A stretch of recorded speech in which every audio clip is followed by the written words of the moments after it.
büyük alkışlarla Royal Master'ımızı buraya davet ediyoruz. 네, 메라바. 네, 안녕하세요. 저는 로열마스터 김현이라고 합니다. 반갑습니다. Herkese merhabalar. Sizlerle tanıştığıma çok memnun oldum. Ben Royal Master Kim Hyuni. 네, 지금 제가 한 달 정도 전에 줌을 했었는데 혹시 저 기억하시는 분 계실까요? Yaklaşık bir ay öncesinde de bir Zoom toplantısı yapmıştım sizlerle. Beni hatırlayan var mı aranızda? 오, 네, 고개를 많이 끄덕여 주시네요. 감사합니다. 오늘은 STP에 대해서 강의하려고 왔습니다. Beni hatırlayan çok kişi varmış. Herkes başıyla onayladı. Çok teşekkür ederim. Bugünkü Zoom toplantımızın konusu STP olacak. 네, 저는 애터미 한지 지금 6년 정도 됐는데요. 제가 애터미 처음에 시작할 때 가장 중요하게 생각했던 일들이 있었어요. Ben şu anda Atomi yapmaya başlayalı bir 6 yıl kadar oldu ve ilk yaptığımdan bu zamana kadar yaptığım şeyleri düşünerek hani bunları neden yapmalıyım dediğim çok nokta oldu. 여러분들은 애터미 사업을 시작했을 때 가장 중요하게 생각하는 부분이 어떤 건가요? Peki sizler Atomi ilk başladığınızda sizin için en önemli kısım hangisiydi? 저는 현장에서 경험을 많이 쌓는 걸 가장 중요하게 생각했습니다. Ben en çok sahada zaman harcamanın önemli olduğunu düşünüyordum. 전 인맥도 없었고, 네트워크 마케팅 경험도 없었고요. 제가 알고 있는 게 많이 없었기 때문에 사람들을 많이 만나야겠다라고 생각했습니다.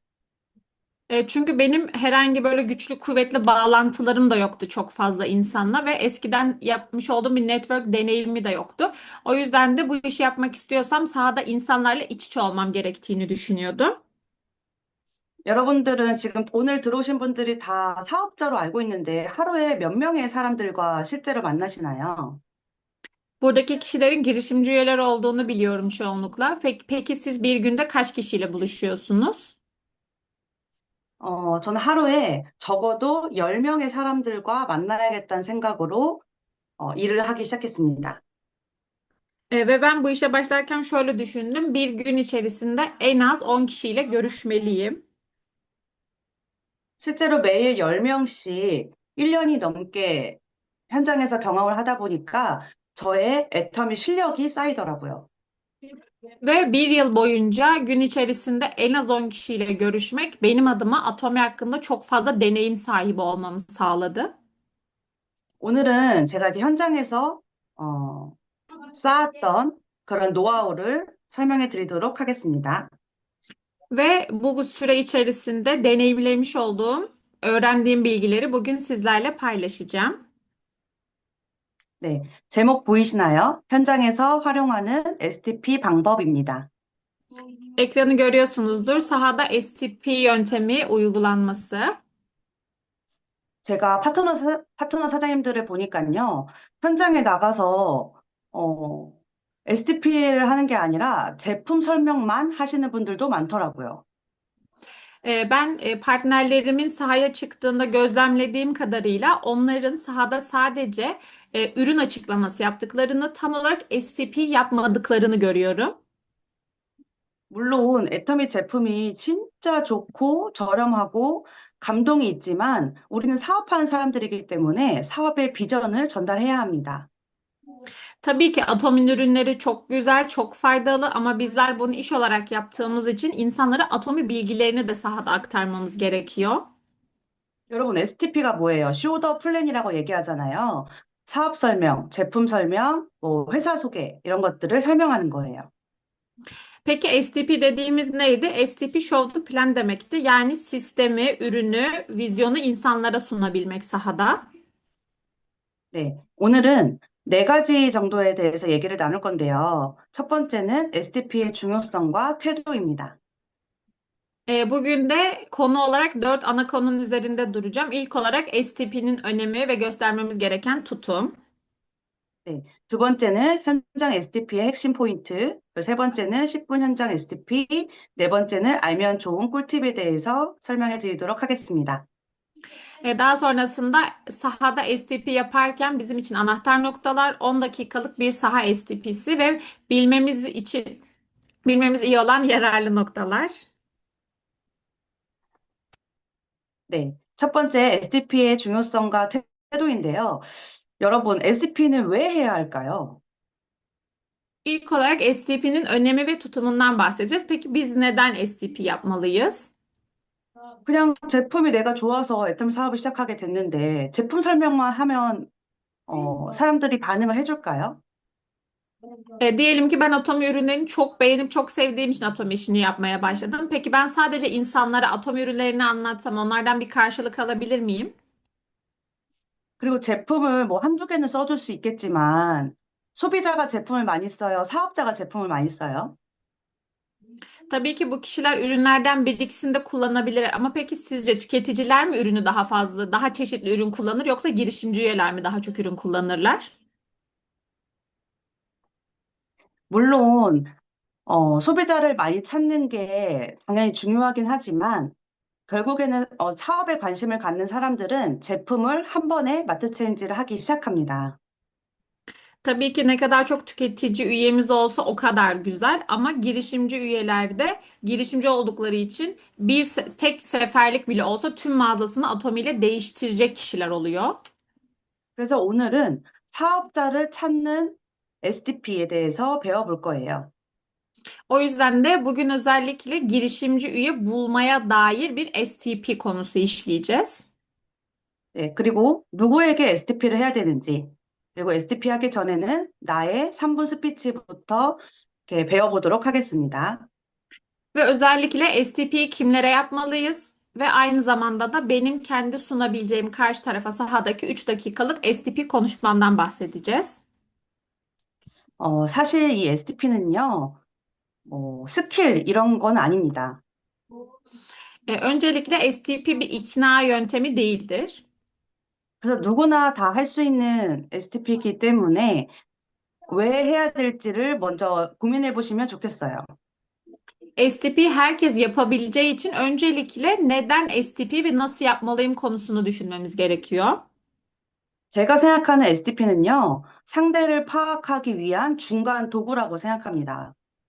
Aslında STP'yi karşı tarafı anlayabilmemiz için bir araç olarak düşünebiliriz. 우리 그런 경험 있잖아요. 이 사람은 애터미 사업을 할 것 같아서 열심히 전달했더니 안 하기도 하고, 저 사람은 절대 안 할 거야 생각했는데 애터미에 관심 갖기도 하고, 그런 경험 있으신가요? Eminim sizin de şöyle bir deneyiminiz vardır. Bir kişiyle tanışıp bu kesinlikle Atomi'yi çok iyi yapacak diye düşündüğünüzde kesinlikle Atomi'yi yapmaması ama bu kişi Atomi'yi yapmaz diye düşündüğünüz kişinin de Atomi ile ilgilenmeye başlaması. Sizin de böyle bir deneyiminiz oldu mu? 우리는 상대방의 마음을 모른다는 거예요. 내 마음밖에 몰라요. Yani aslında biz karşı tarafın ne düşündüğünü bilmiyoruz. Sadece kendi düşüncelerimize sahibiz. 그래서 에스터미의 이 사업 설명을 현장에서 얘기를 해줘야지만, 이 사람이 사업에 관심이 있나? 없나? 그걸 빠르게 파악할 수 있습니다. O yüzden de biz sahada STP yapmalıyız ki insanlara Atomi'yi de aktarmalıyız ki o kişinin Atomi'yi yapıp yapmayacağını az da olsa anlayabilelim. 그 두세 개의 제품을 쓰는 소비자로 남길 것인지, 아니면 애용자로 남길 것인지, 아니면 뭐 잠재 사업자, 부업자, 전업자를 파악할 수 있습니다. O yüzden de karşıdaki kişiye bunu aktarmalıyız ki karşıdaki kişi sadece bir iki tane ürün kullanan bir tüketici olarak mı kalacak? Sadık bir kullanıcıya mı dönüşecek? Kazanç sağlayan bir girişimci mi yoksa iş ortağı mı olacak? Bunları fark edebiliriz. 상대방이 거절할까 봐 STP를 안 하면요. 어영부영 시간만 한 1년, 2년, 3년이 흘러갑니다. Çünkü bizler STP yapsak mı yapmasak mı diye düşünürken zaman bir yandan da akıp gidiyor. 그래서 STP를 함으로써 조금 더 빠르게 사업을 관심 있는지 없는지 파악할 수 있는 그런 사업 중간 역할이 됩니다. O yüzden de karşımızdaki kişinin bu işi yapacak mı yapmayacak mı ve sistemde nasıl kalacağını bize gösteren ve işimizin ilerletme noktasında yardımcı olan bir araç olarak düşünebiliriz. STP를 해야지 이 사람이 시간이 있는 것인지, 아니면 꿈이 있는지, 미래를 바꿔보고자 하는 희망이 있는 사람인지 알 수 있습니다.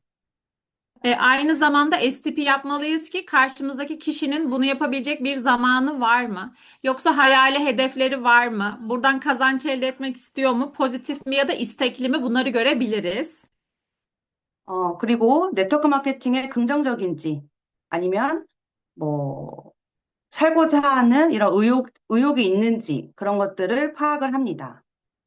Ve bu kişinin aynı zamanda network sistemine bakış açısı olumlu mu bakıyor, ne düşünüyor gibi düşüncelerini de öğrenmiş olabiliriz. 결국 그 사람과 나의 관계를 정확하게 시작하는 방법이 될 것입니다. Ve aynı zamanda bu kişiyle aramdaki ilişkiyi nasıl yöneteceğimi de bana öncelikle bir farkındalık sunacaktır. STP를 잘 할 줄 모르시는 분들이 생기는 문제점들이 있어요. O yüzden de STP'yi nasıl yapacağını bilmeyen kişiler bugün burada bunu öğrenebilecekler. 단순 소비자한테 가서 갑자기 막 사업 비전을 막 얘기하게 되고, 그리고 애용자한테 직급을 이야기하게 되는 경우가 생깁니다. Eğer STP nasıl yapılacağı bilinmiyorsa karşıdaki kişi sahaya çıktığında tüketici sadece tüketimle ilgilenen bir kişiye kazanç planını anlatabilir ya da sadece ya da ilerlemek isteyen bir kişiye sadece ürün tanıtımı yapmış olabilir. Yani yanlış yönlendirme olabilir. 그렇게 a직 준비가 안 된 사람에게 꿈을 강요하고 사업을 강요하게 되는 결과가 나올 수도 있어요. O yüzden de şu anda böyle bir hayali olmayan bir kişiye ya da hedef olmayan bir insanı zorlama yapmış olabiliriz. 그럼 상대방의 마음이 어떨까요? 부담되고, 이거 너무 어려운데 생각이 들 수 있고, 나랑 이 사업은 안 맞는데? 그런 생각이 들 수도 있겠죠. Peki sonuç olarak ne olur? Karşı taraf der ki ya ben burada biraz baskı ve stres hissediyorum, zor gibi ve bana uymayan bir iş olduğunu düşünebilir. 그래서 무조건 애터미 사업 설명을 뭐 1시간짜리를 다 풀라고 얘기하는 게 아니라 순서와 시간이 중요합니다. Tabii ki burada insanlarla ilk bir araya geldiğiniz zaman saatlerce oturup o kişiye kazanç planından, marketing sisteminden bahsedin değil de burada önemli olan sıralama, nasıl bahsedeceğimiz. 현장에 나갔을 때는요, 상대방의 호기심을 자극하는 짧은 5분, 10분 단위의 STP가 필요합니다. O yüzden sahadayken o kişinin bize odaklanmasını sağlayacak bir 5 dakikaya ihtiyacımız var. 결국에 우리는 현장 가서 STP를 한 다음에 뭐를 해야 돼요? 초대를 해야 되겠죠. Ve STP yapmamız için aslında öncelikle ne yapmamız gerekiyor? O kişiyi davet etmemiz gerekiyor. 네. 현장 STP는 호기심 자극, 그 다음에 시스템으로 초대해서 정확하게 비전을 보게 만들어야 합니다. O yüzden de STP ile aslında ki oradaki amacımız bu kişinin ilgilenmesini sağlayacak oradaki zaman geçirdikten sonra o kişiyi sisteme davet etmek olmalı. 또 하나, STP를 반복적으로 계속하다 보면요, 나의 확신과 나의 자신감이 생깁니다. Aynı zamanda biz eğer STP'yi sürekli yapmaya devam edersek bir yandan da kendi inancımızı ve özgüvenimizi de arttırırız. 하루에 몇 번이나 STP를 하고 계세요? Peki sizler günde kaç kez STP yapıyorsunuz? 손가락으로 표시해 보시겠어요? Parmaklarınızla gösterebilir misiniz? 오, 네. 하루에 적어도 3명 이상한테는 STP를 꼭 한다라고 목표를 잡아주세요. E, Kesinlikle günde en az 3 kişiye STP'yi anlatacaksınız şeklinde bir hedefiniz olsun. 이 말을 해도 되나? 너무 이 사람한테 부담 주는 건 아닐까? 내가 틀린 말 하는 건 아닐까? 눈치를 봤다면 STP를 반복적으로 꼭 얘기하세요. Sizler eğer şöyle düşünürseniz, acaba ben bu kişiye bunu söylesem çok mu baskı yapıyorum, yanlış bir şey mi söylüyorum? Ama bunları düşünmek yerine sürekli STP yapmaya devam edin. STP를 내가 말을 함으로써 누가 먼저 들어요? 내가 먼저 듣게 되겠죠. Çünkü ben STP'yi sürekli olarak ben anlatırsam ne yapacağım? Öncelikle bu STP'yi kendim duymuş olacağım. 그러면서 나 자신이 이 사업에서 흔들리지 않는 그런 자산을 만들어낼 수 있습니다. Ve bu sayede de kendimi aslında sarsılmaz biri, bu işi yapan bir kişi haline getirebilirim.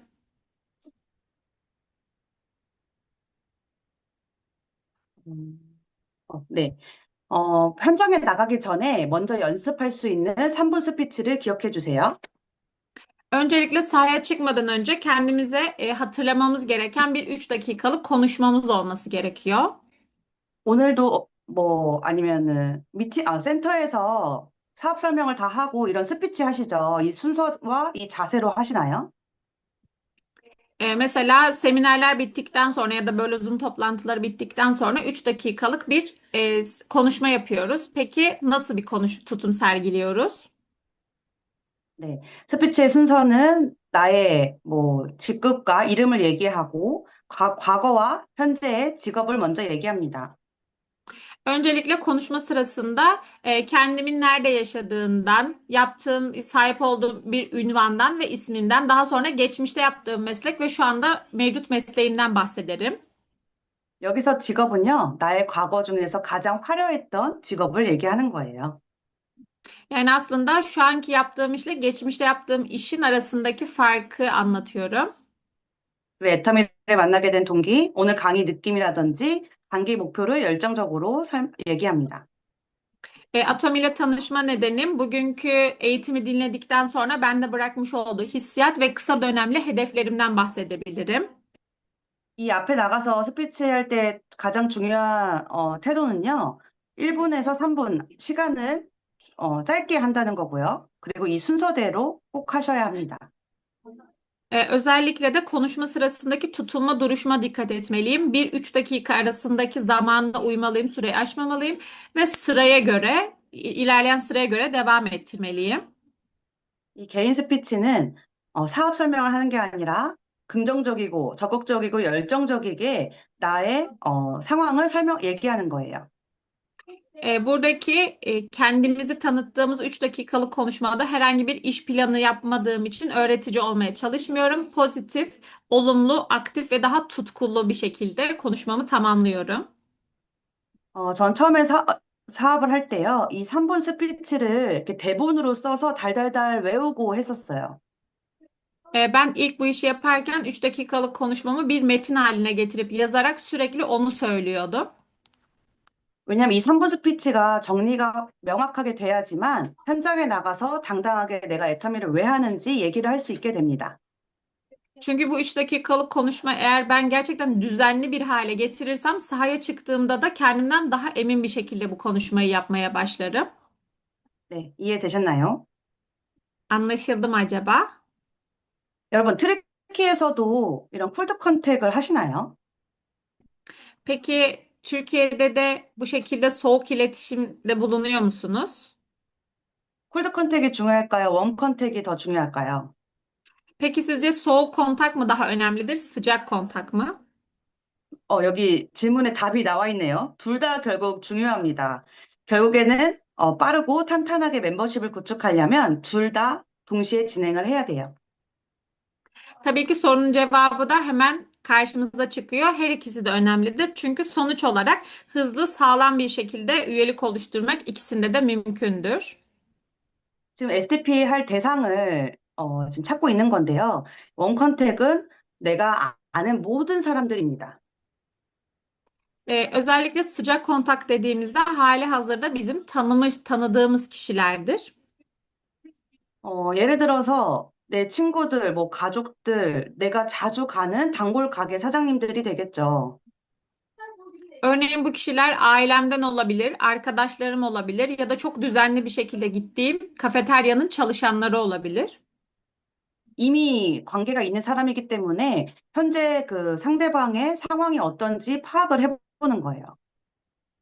Aslında zaten hali hazırda bir ilişkimiz olduğu kişiler olduğu için o an sadece mevcut durumu anlamaya çalışıyoruz. 그 상대방이 아이들 때문에 요즘에 고민이 있는지, 뭐 bumo님 때문에 고민이 있는지, 뭐 남편 때문에 고민이 있는지, 어떤 고민이 있을까 미리 파악을 하는 거예요. Yani o kişiyle sohbet ederken şu anki mevcut durumda herhangi bir sorunum var. Mesela eşiyle bir problemim var, çocuklarıyla bir problemi mi var, yoksa iş yerinde arkadaşlarıyla mı bir problemi olup olmadığını anlamaya çalışıyoruz. SDP 할 때 나의 이야기를 ha는 것도 중요하지만 상대방이 어떤 이야기를 듣고 싶을까도 고민을 해보셔야 돼요. Özellikle karşı tarafla iletişim kurarken kendi hikayemiz ne kadar önemliyse bundan daha önemli olan karşı tarafın bizden beklentisi ve bizden duymak istedikleridir. 네, 그래서 현재 상대방의 상황을 파악해 놓고 이게 나라서 너라서 성공할 수 있는 일이 아니라 이 애터미 시스템 때문에 성공할 수 있다라고 알려주는 거예요. O yüzden karşı tarafın öncelikle mevcut durumunu anladıktan sonra bu idraktan sonra da karşı tarafa bu sen olduğun için ya da ben olduğum için bu iş mümkün olmuyor. Atomi olduğu için ve atomi bir sistem işi olduğu için sistem sayesinde mümkün olduğunu belirtmemiz gerekiyor. 왜냐하면 제가 처음에 애터미 사업을 시작해서 친구들한테 얘기했더니 친구들이 이렇게 얘기하더라고요. 그거 너나 해, 너나 해라고 얘기했습니다. Çünkü ben ilk zamanlar atomi arkadaşlarıma anlattığımda onlar şey diyordu. Bu işi sen yapabilirsin, sen yap, sen yapmaya devam et diyorlardı sürekli. 너는 원래 열정적이니까 너는 아마 애터미 성공할 거야라고 하더라고요. Sen her zaman bu şekilde tutkulu bir insandın. O yüzden sen atomi yapabilirsin. Sen olduğun için mümkün. Sen devam et atomiye dediler. 지인들은 그렇게 바로바로 반응을 하지 않더라고요. Çünkü özellikle yakın olduklarımız direkt anında bir tepki vermiyorlar. 네, 애터미는 저의 능력 때문에 제가 성공했을까요? 애터미 시스템 때문에 성공했을까요? Peki ben kendi yeteneklerim sayesinde mi başarılı oldum yoksa atominin sistemi sayesinde mi? 명확하게 애터미는 시스템 때문에 우리가 모두 성공할 수가 있는 일입니다. Çünkü atomin sistemi sayesinde bizim çoğumuz atomide başarılı olabilir. 지인들은 내 말을 바로 들어주지 않기 때문에 내가 설명하는 것보다는 뭐 스폰서나 강의나 이런 영상으로 연결하는 게 중요합니다.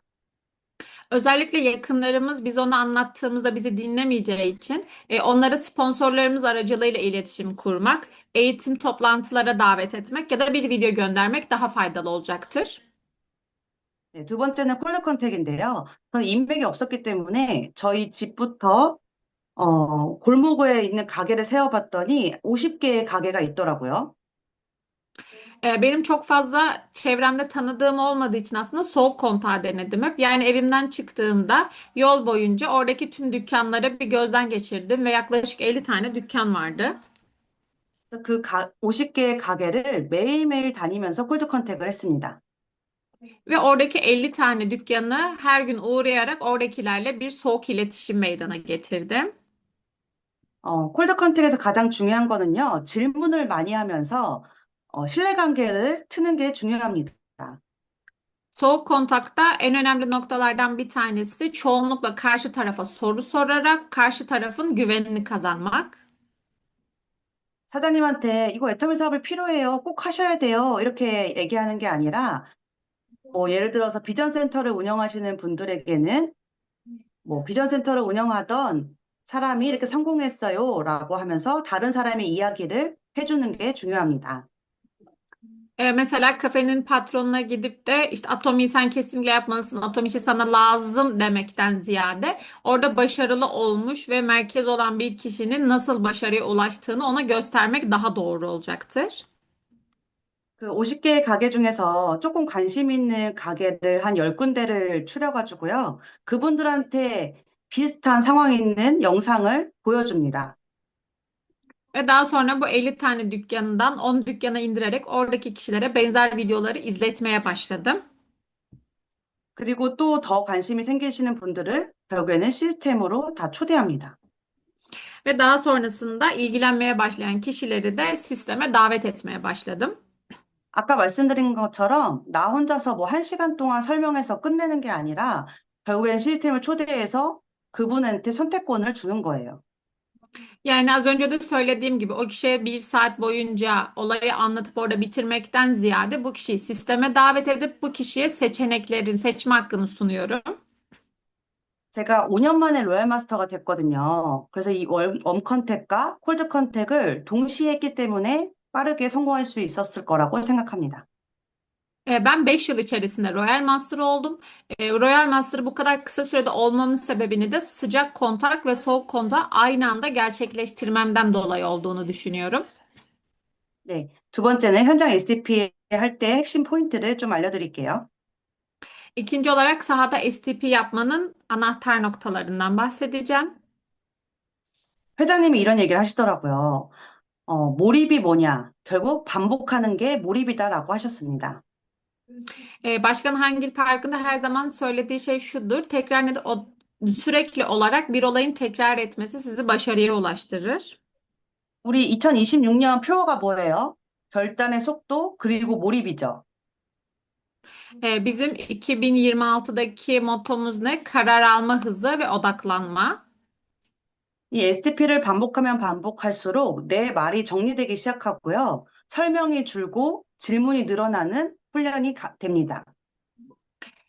Ve aynı zamanda bu STP'yi ben tekrar ettikçe benim hazırlamış olduğum sözlerim düzenlenmeye başlıyor. Açıklamalarım daha da kısalıyor, sorularım artmaya başlıyor. 그렇게 반복적으로 하는 행위가 몰입이 되는 거고, 이 현장의 몰입은요, 여러분들이 1000%, 1000% 멤버십 확장의 성공으로 이어집니다. Ve bu da tekrar bir odaklanmaya dönüşüyor. Sahadaki odaklanmada başarının artmasına yol açıyor. 네. 네 가지의 핵심 포인트를 얘기를 할 건데요. 첫 번째는 호일러의 법칙입니다. 4 tane anahtardan bahsetmek istiyorum. Birincisi Euler yasası. 애터미 혼자 하는 사업이에요? 팀워크 사업이에요? 팀워크 사업이죠. Atomi tek başına yapılan bir iş mi yoksa bir ekip işi mi? Atomi bir ekip işi. 그리고 절대 나 혼자 얘기하는 게 아니라 질문을 통해서 상대방의 이야기를 들어주고 공감대를 끌어와야 합니다. Ve sadece ben mi konuşmalıyım? Hayır, karşı tarafın konuşmasına izin verip onunla empati kurmalıyım ve onun sorularını sormasına yardımcı olmalıyım. 제가 반복적으로 얘기하고 있죠. 목적을 기억해야 돼요. 한 번에 다 설명하는 게 아니라 호기심을 자극해야 합니다. Ve sürekli şunu söylüyorum. Odaklanacağımız nokta şu olmalı. Her şeyi tek seferde açıklamamak. 이 애터미 마케팅 플랜 특징을 상대방에 맞게 하루에 하나씩 얘기하는 거예요. Yani karşı taraftaki kişinin durumunu göz önüne getirerek her gün ona kazanç planından önemli bir noktayı aktarıyoruz. 그러면 내가 먼저 이 애터미 마케팅 플랜을 정확하게 알고 있어야겠죠. 그래서 공부를 하셔야 합니다. Ve ben karşı tarafa bu şekilde bir kazanç planını sunabilmem için onun ihtiyaçlarına göre öncelikle benim kazanç planını çok iyi bir şekilde öğrenmem gerekiyor. Çok iyi bir şekilde öğrenebilmek için de bunu çalışmam gerekiyor. 저 애터미 사업을 처음 시작했을 때 2달 동안 아무한테도 말하지 않고 애터미 공부만 했어요. Ben Atomi'ye ilk başladığımda 2 ay boyunca kimseye anlatmadım. Anlatmak yerine 2 ay boyunca ders olarak Atomi'yi çalıştım. 애터미 공부가 특별한 게 아니라 이렇게 줌에 참여해서 시스템을 듣고 그리고 영상을 많이 찾아보는 거예요. Yani çok özel bir şey yapmadım. Yaptığım şeyler düzenli olarak Zoom toplantılarına katılmak oldu ve düzenli olarak videolar araştırıp bu videoları izledim. 처음부터 이렇게 말을 잘하지 않았기 때문에 집에서 이렇게 카메라를 켜고 혼자 강의하는 연습을 많이 했습니다. Ve aynı zamanda evdeyken tek başıma kamerayı açıp kameranın karşısına geçip tek başıma bu şekilde karşı tarafa bir şeyler anlatma yaptım. 그렇게 제가 먼저 공부된 상태에서 사람들을 만나니 자신감이 생기고 한 가지씩 얘기할 수 있게 됐습니다. Ve daha sonrasında insanlarla buluştuğumda kendimde onlara anlatabilme ve tek tek sunabilme özgüvenini kazanmış oldum. 여러분, 인맥이 없다고 얘기하는 사람들한테는 어떤 마케팅을 얘기해 줘야 돼요? Peki bağlantısı olmayan kişilere sizce hangi kazanç planından bahsetmeliyiz? 무한 단계, 글로벌 원코드에 대해서 설명을 해줘야 되겠죠. Oradaki kişilere Atomi'nin sınırsız seviyeye sahip olduğunu ve global tek market olduğundan bahsetmemiz gerekiyor.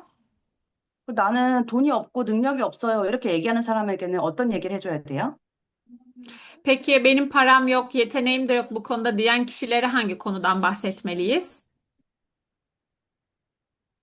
가입비 없고 진입비 없고 원리집이 없다는 강제 조항이 없다는 걸 얘기해 줘야 되겠죠.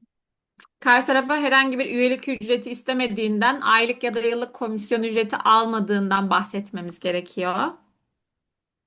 그리고 애텀이 이미 회사 창업한 지 오래됐잖아. 이미 늦었어. 이렇게 말하는 사람에게는 어떻게 얘기해줘야 돼요? Peki ya Atomi başlayalı zaten bayağı da bir yıl geçmiş, yani şu an başlasam bile geç benim için diyen kişilere neyden bahsetmeliyiz? 상한선이 있어서 일의 끝이 있고 노동의 끝이 있다는 거를 알려줘야 되겠죠. Onlara Atomi'de kazancın bir sınır çizgisi olduğunu, yani emekliliğin olduğunu, bir noktaya geldikten sonra artık orada emekliliğe ayrıldığını bahsetmemiz gerekiyor. 나는 우리나라 트리키에도 좋지만 전 세계를 여행 다니는 꿈을 꾸고 있어 라고 얘기하는 분들한테 무슨 얘기를 해줘야 돼요? Peki insan bize gelip de ben sadece Türkiye'de çalışmak istemiyorum, dünyaya açılan biri olmak istiyorum diyen kişiye neyden bahsetmeliyiz?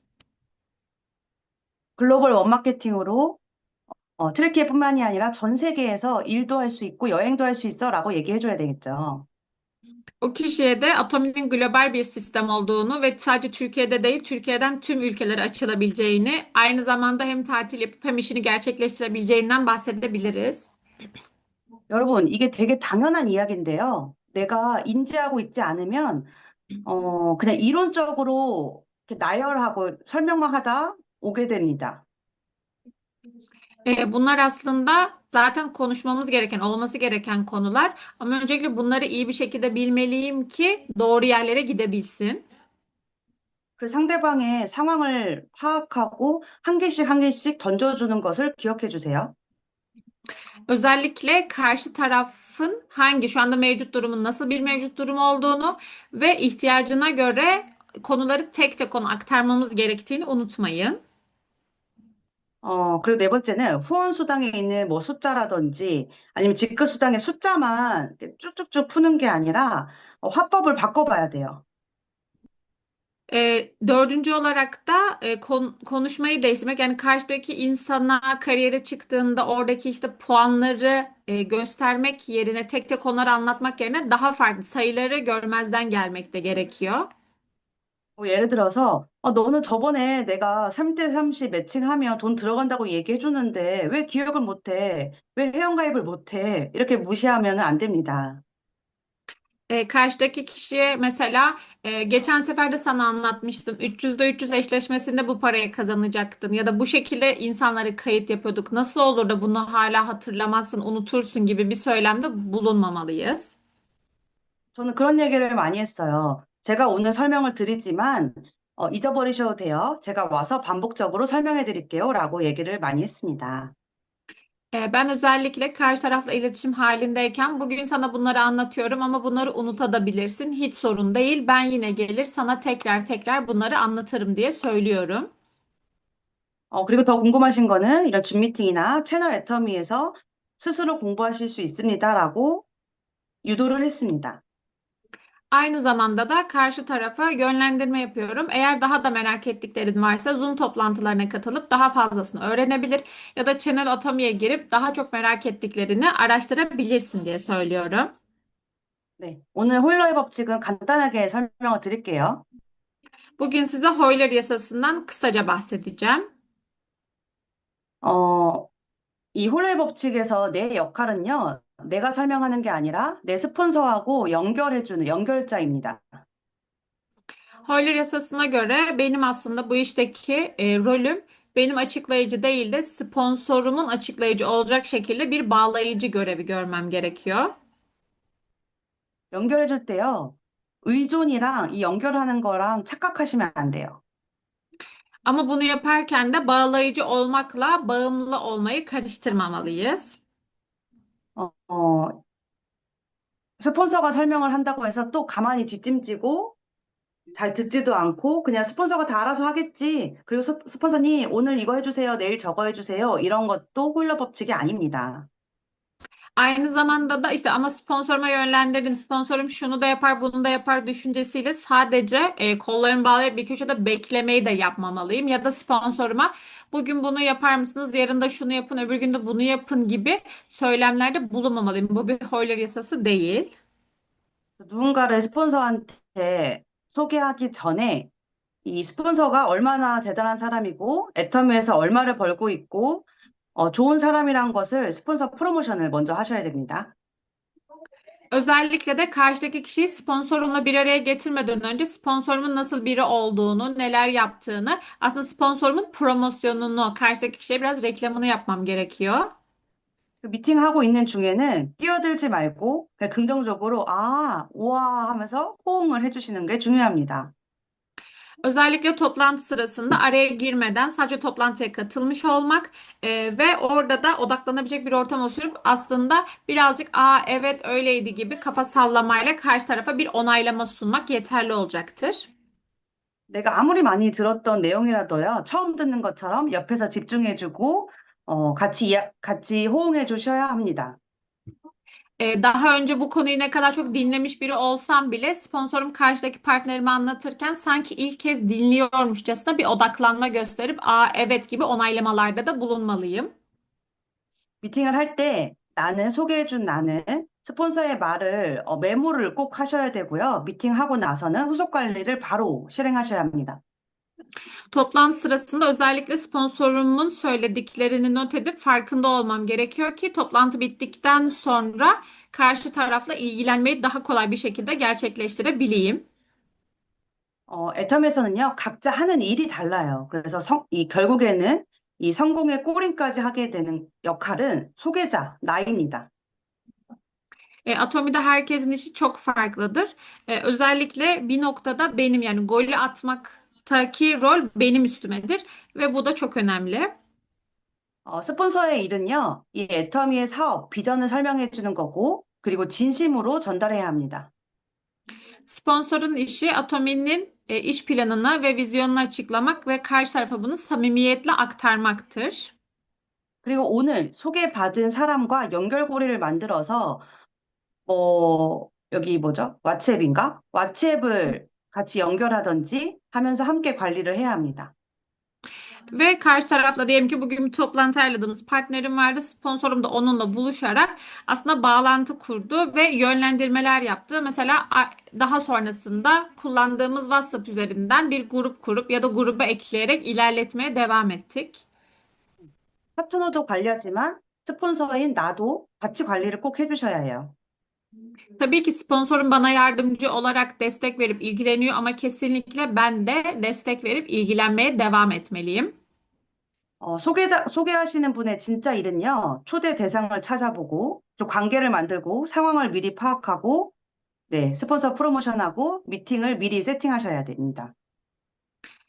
Buradaki bana düşen görevler de kimi davet edeceğimi, kimi sponsorla buluşturacağım kişiyi benim bulmam, ilişkiyi kurmam, durumu, şu andaki mevcut durumu analiz etmem, sponsoru karşı tarafa sponsorumun tanıtımını, promosyonunu yapmam ve toplantıyı ayarlamam. 네. 그리고 미팅 후에 후속 관리 집중하시고, 반복적으로 또 연결해주고, 그리고 중요한 거, 스폰서가 하는 이야기를 배워서, 그 다음에는 해야 합니다.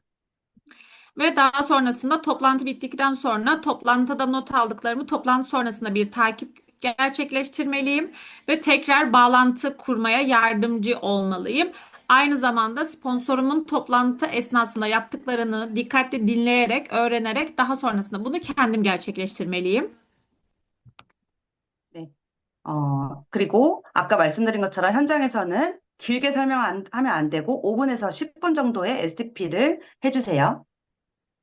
Az önce de söylediğim gibi kesinlikle sahadayken çok uzun konuşmalar yapmamalıyım. 5-10 dakikalık bir konuşma yeterli olacaktır. 혼자 하거나 스폰서하고 꼭 연습을 해보셔야 돼요. Ya tek başıma ya da sponsorumla birlikte pratik yapabilirim. 저는 애터미 제품을 한 개만 쓰든 안 쓰는 분들 소비자에게도 꼭 후원 수당을 설명을 해줍니다. Ben şu anda Atomi'de olan belki sadece bir ürün kullanan ya da onu da kullanmayan kişilere kesinlikle genel komisyondan bahsediyorum. 애터미는 이런 눈썹 브로우 펜슬 하나에도 다 포인트가 붙어요라고 설명을 해요. Mesela karşıdaki kişiye bir kaş kalemini bile aldığınızda bunun bile sistemde puanı var diye bahsediyorum. 그리고 그 포인트가 돈인데요. 제가 잠깐 한 2, 3분만 이 포인트를 활용할 수 있는 방법을 알려드릴게요라고 설명을 합니다. Ve karşı tarafa bunların bir puanı var ve bu puanlar da aslında sistemde para. Şimdi size bir 3 dakika arasında bunun nasıl paraya dönüştüğünden bahsedeceğim diyerek anlatıyorum. 2, 3분이라고 얘기하면요. 상대방이 우선은 뭐 2, 3분 들어줄게 라고 하면서 마음의 문을 열게 됩니다. Çünkü karşı tarafa size bunu sadece 1-3 dakikalık gibi kısa bir sürede anlatacağım dediğinizde karşı taraf sizi memnuniyetle kabul ediyor. 그렇게 하고 5분, 10분까지만 얘기하면요. 왜 2, 3분 한다더니 왜 길게 해? 이런 얘기 하시는 분들 한 명도 못 봤습니다. Bu şekilde anlatmaya başladıktan sonra diyelim ki 5-10 dakikalık bir anlatım sundunuz. Karşınızdaki kişi kesinlikle size bana 3 dakika demişti de 10 dakika neden anlattı gibi bir söylemde kesinlikle bulunmuyor.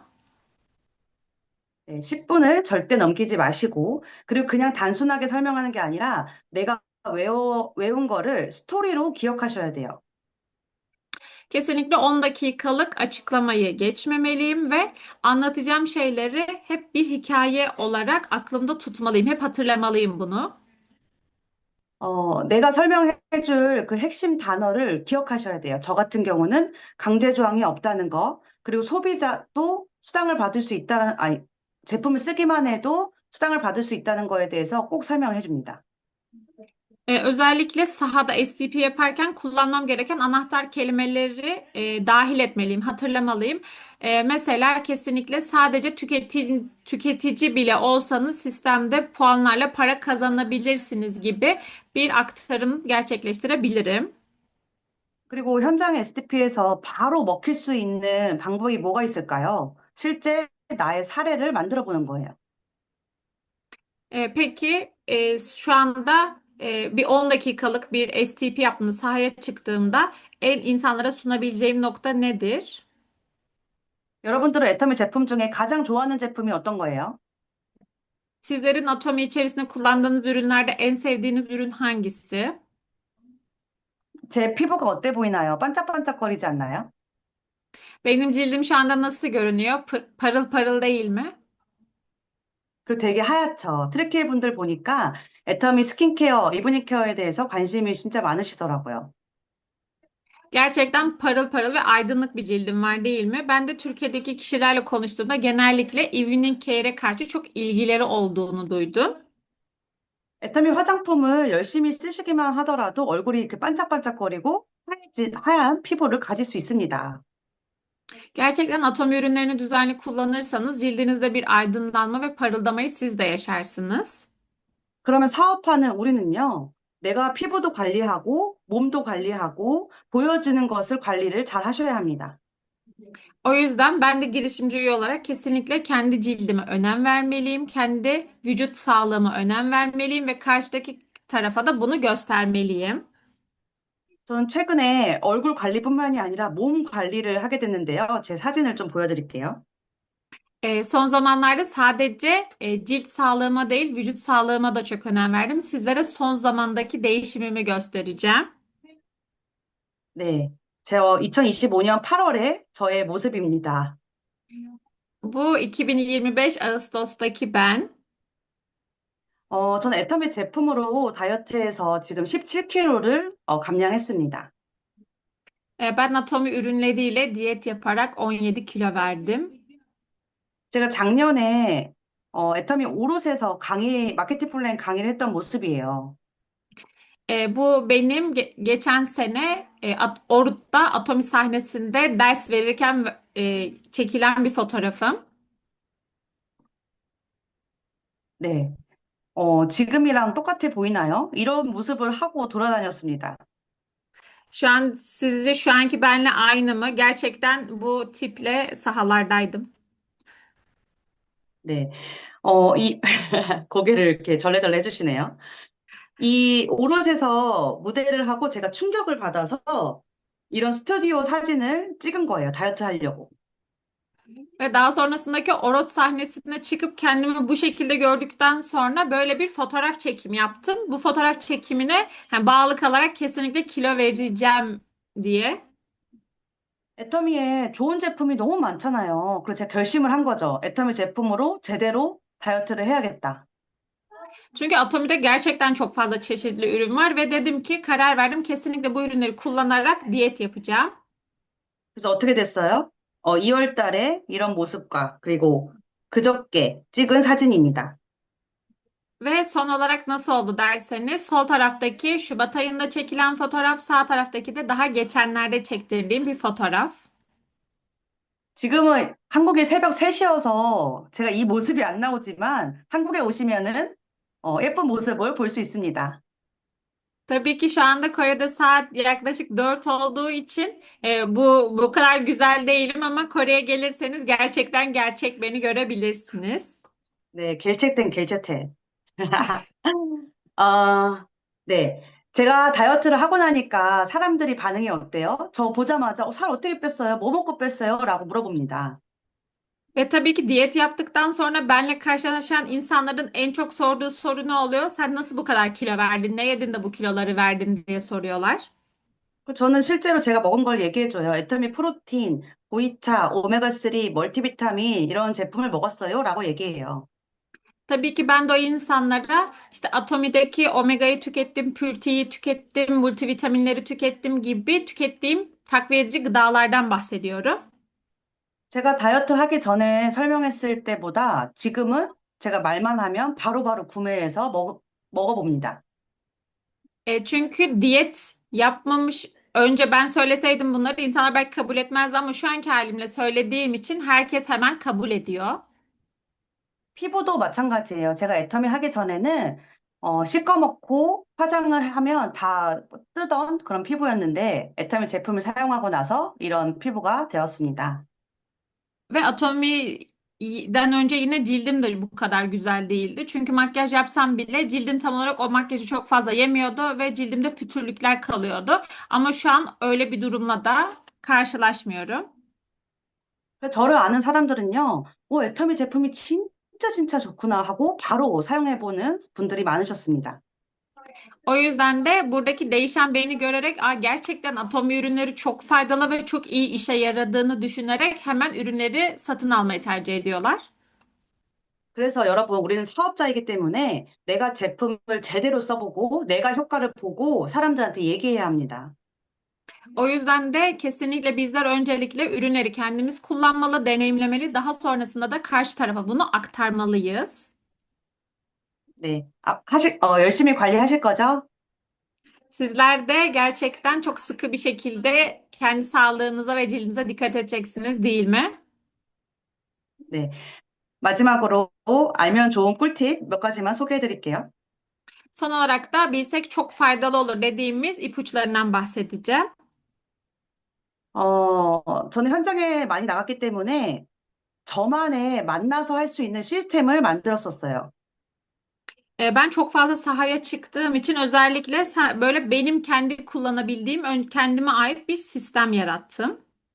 예를 들어서 8주 교육이라고 해서 자영업자분들이라든지 바로 시스템에 못 오는 사람들을 만나서 8번 교육을 해주는 시스템도 했고요. Ve özellikle belirli bir eğitim sistemi yarattım. Anında yani şu an hemen sisteme gelemeyecek kişilere düzenli sistem verebileceğim birkaç adımdan oluşan bir sistem yarattım. 그런 교육을 하게 되면 좋은 점이 8번을 무조건 만나야 되기 때문에 사람들하고 빠르게 친해질 수 있습니다.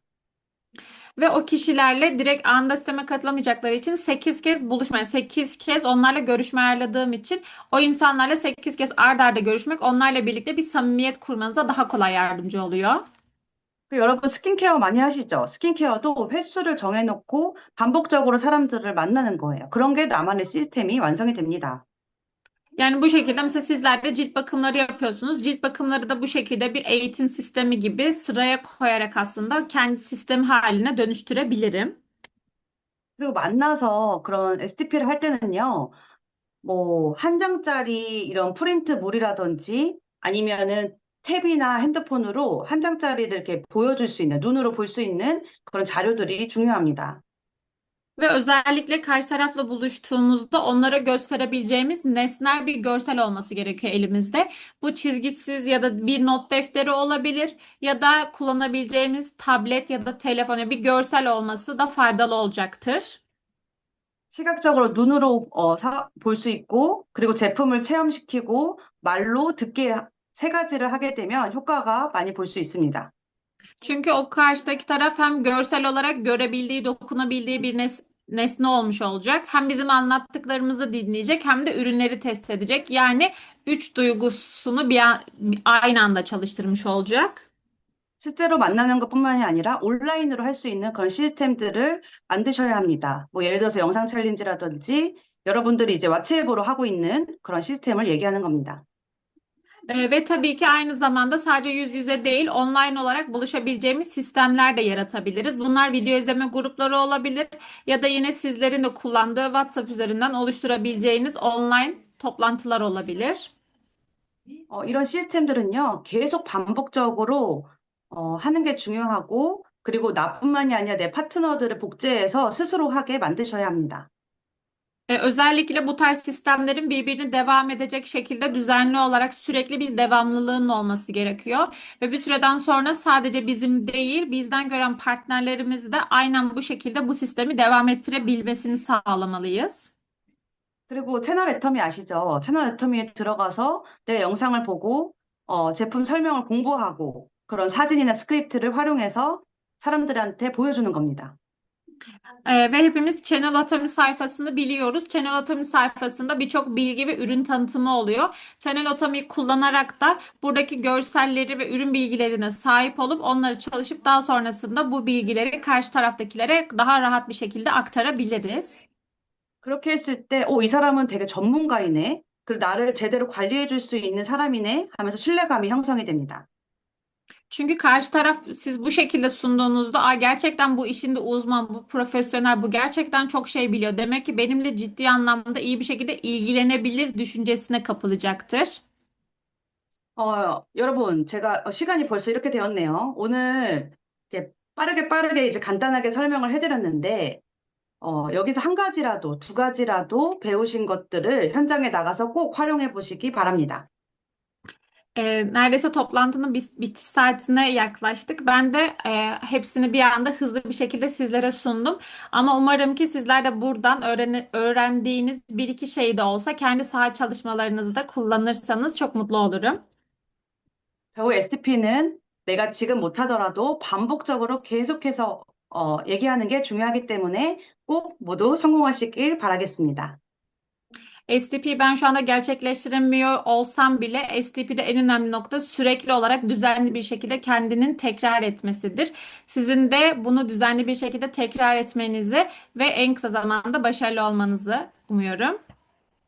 여러분들이 그 목표하신 그런 어, 사업의 목표라든지 꿈을 꼭 이루시길 바라면서 오늘 주문 여기까지 하도록 하겠습니다.